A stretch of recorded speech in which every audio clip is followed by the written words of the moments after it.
Në qofë se i Malit Zi u mbyll, u votua dhe u mbyll, si që keni marrë vesh, i Shqipëris mbetin klasë, mbetin shqyrtim, sepse një seri vendesh ngritë një seri pyetjesh.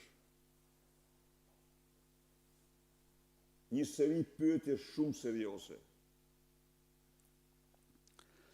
Të lidhura parazgjithash me imunitetin e Lubi Ballukut, me akshin, me mediat, me krimin dhe një seri problemesh tjera.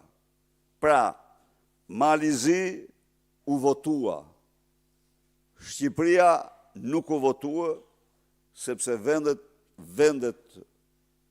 partnere, vendet antarët Bashkimit Evropian, jo partner, vendet antarët kanë bërë një seri pyetjesh dhe presin përgjigje.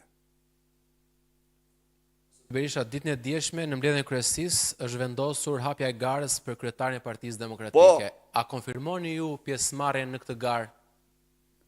Urdhë? A konfirmoni që do të jeni ju një kandidat në këtë garë? Ndihmoni?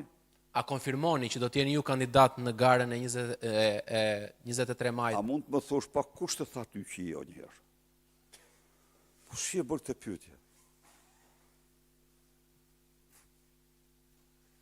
Kaq, përgjigje.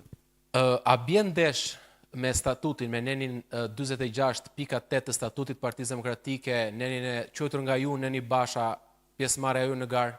Ka lidhje, po, shumë bukur. Neni ka flet për zgjedhje, jo për farsë elektorale. Në qoftë se ka një realitet absolut të pa diskutueshëm, është zgjedhjet ishin farsë elektorale.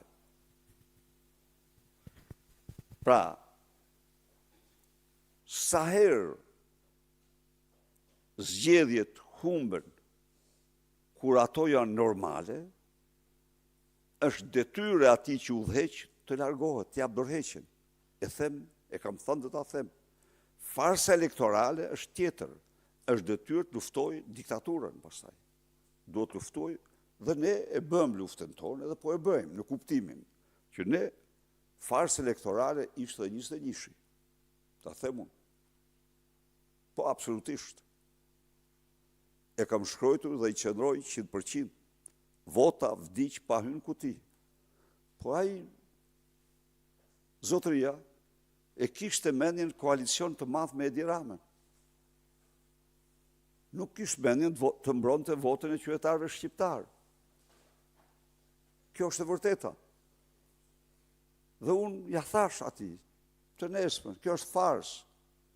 Ne duhet mbrojmë votën e shqiptarëve, pse është farsë? Dhe mos harroni 21-shin, Edi Rama nuk kishte arrestuar liderët e opozicës në vit elektoral. Në 21-shin, Edi Rama nuk dha 100 euro në mes fushatës elektorale.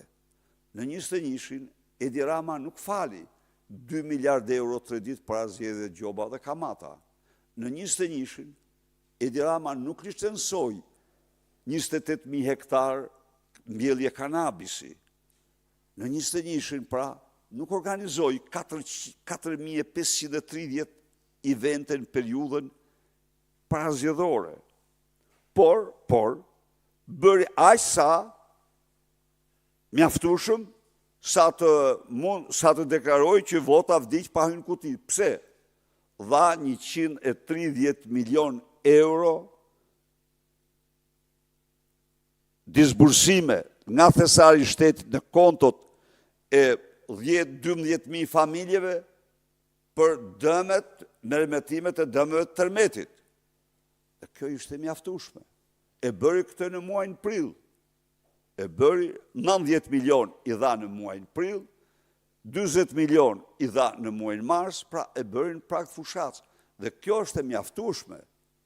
Përveç të tjera është sistemit patronazhistëve të tjerë me bandave të tjerë të cilat ishin aktive. Pra, edhe 21-shin. Po problemi është se ti duhet ta faktosh. Dhe ai që ishte para meje, ai nuk ishte normal ta faktonte, nuk i interesonte, sepse kishte nda pushtetin me Edi Ramën, kishte bashkem në ndarjes pushtetit. Kjo është e vërteta.